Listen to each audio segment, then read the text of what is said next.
तो आज लेके आई हूँ मैं आपके लिए एक ऐसे केक की रेसिपी जो फुल ऑफ जुगाड़ है। जब आप देखेंगे तो आपका दिल खुश हो जाएगा कि आपके पास अगर रिसोर्सेज नहीं है या कोई भी प्रॉब्लम है, but festival must goes on. ये है मेरे बेटे की बर्थडे का केक, जिसको चाहिए था क्रीम केक और जिसको अब मैंने क्रीम केक ही बनाना है। तो चलिए चलते हैं और कोशिश करते हैं बेकरी स्टाइल केक बनाने के लिए।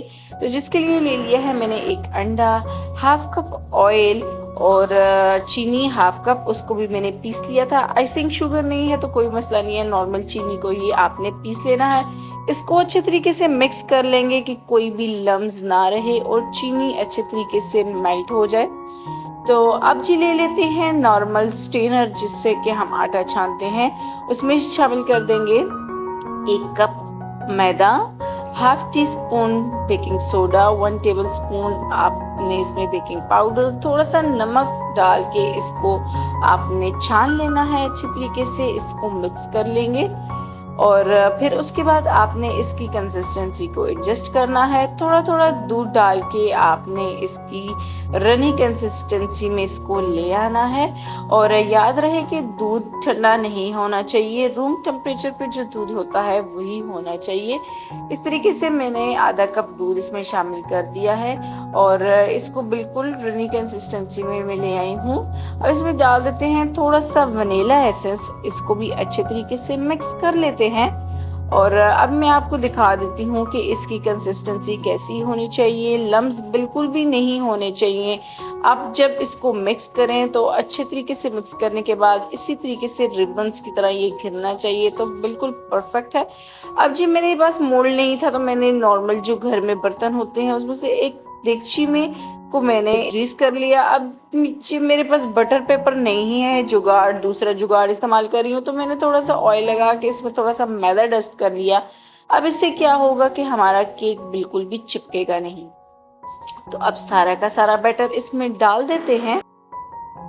और अगर ये मेरी कोशिश आपको पसंद आ रही है तो जल्दी से जाएं और चैनल को सब्सक्राइब कर दें और वीडियो को भी लाइक कर दें। इस तरीके से डाल के इसको अच्छे तरीके से टैप टैप कर लेंगे। और एक कढ़ाई जिसको मैंने पहले ही प्री हीट कर लिया था।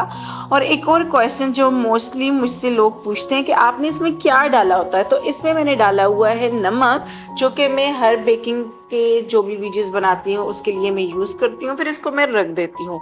तो इस तरीके से मैंने केक रख दिया है। अब इसको 45 मिनट्स के लिए बेक होने के लिए छोड़ देंगे। मिलते हैं 45 मिनट के बाद। तो ये देखिए हमारा केक अच्छे तरीके से राइज हो चुका है और कितना अच्छा बेक हुआ है कि टॉप से भी ये बिल्कुल इसका कलर कितना ज़बरदस्त आया है। तो ये देखिए केक को हमने चेक कर लिया, अंदर से भी बिल्कुल पक चुका है। तो अब इसको निकालते हैं और थोड़ी सी देर इसको ठंडा होने के लिए रख देते हैं, जिससे ये डीमोल्ड इजीली हो जाएगा। तो ये अब ठंडा हो चुका है, अब इसको कर लेते हैं डीमोल्ड। ये देखें कितना इजीली ये डीमोल्ड हो चुका है। तो इतना सॉफ्ट और स्पॉन्जी केक मैंने घर में कढ़ाई ही में बनाया है। तो अब इसकी लेयर्स को सेपरेट कर लेते हैं। नॉर्मल थ्रेड की मदद से मैंने इसको कट कर लिया है सेंटर से, ये इससे इजीली कट हो जाता है। अब इसके टॉप को आपने रिमूव कर देना है, हल्के हाथों से इसको रिमूव कर देंगे।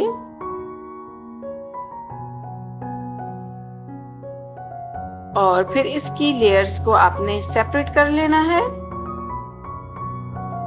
तो अब लगाते हैं एक और जुगाड़, क्योंकि मेरे पास टेबल नहीं है, रोटेटिंग टेबल जिसको बोलते हैं, केक टेबल जो भी होती है वो नहीं है मेरे पास। तो मैंने नॉर्मल हवन दस्ता रख के उसके ऊपर अपने परात को उल्टा करके रख दी, तो बन गई रोटेटिंग टेबल। हमें क्या ज़रूरत है टेबल की। तो इसकी एक लेयर को मैंने इसके ऊपर शुगर सिरप डाला और इसके ऊपर क्रीम डाल दी। तो इसको अपने अच्छे तरीके से स्प्रेड कर लेना है, रफली आप इसको स्प्रेड कर लें। अब क्रीम का भी बहुत प्रॉब्लम हो रहा था कि क्रीम whip नहीं हो रही थी, बड़ी मुश्किल से इस क्रीम को मैंने whip किया है। तो अब इसके ऊपर रख देंगे इसकी सेकेंड लेयर। इसको भी आपने शुगर सिरप से अच्छी तरीके से कोट कर लेना है। शुगर सिरप आपने डालना है जिससे कि केक बहुत ही ज़्यादा मॉइस्ट बनता है। अब इसके ऊपर क्रीम की आपने लेयर लगा देनी है। जितनी आपको रिक्वायर हो। मैं क्रीम थोड़ा कम ही यूज़ करूँगी क्योंकि आपको पता है कि बच्चों ने इसको खाना है और फिर उसके बाद प्रॉब्लम्स ना हो उनके लिए, तो इसके लिए मैंने क्रीम को बहुत ही कम यूज़ किया है। जो अभी तो थोड़ी प्रॉब्लम कर रही थी, बट जिस वक्त मैंने इसको फ्रिज में रखा तो ये बिल्कुल ही सेट हो चुका था। तो अब इसकी कर लेते हैं हल्की फुल्की सी ड्रेसिंग।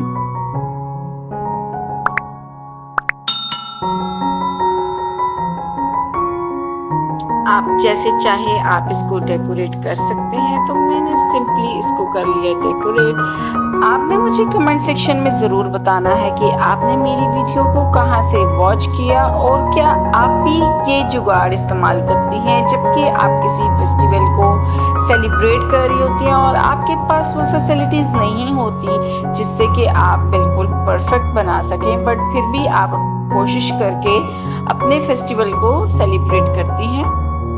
तो अब ये मेरे पास थे थोड़े से चॉकलेट स्प्रिंकल्स जिसको मैंने डाल दिया और साइड से भी मैं टेस्ट कर लूँगी। तो हमारा बेकरी स्टाइल केक जो कि हमने कोशिश की है बनाने की बन चुका है। आप यकीन माने कि मेरे बेटे ने जब ये केक देखा तो वो इतना ज़्यादा हैप्पी था अपनी बर्थडे पर। तो ये केक कट करने पर इतना ज़्यादा सॉफ्ट और स्पॉन्जी था कि सबने इसको इंजॉय किया। तो आपने भी मुझे ज़रूर बताना है कि आपको ये मेरी कोशिश कैसी लगी। मिलते हैं किसी और वीडियो के साथ, तब तक अल्लाह हाफिज़।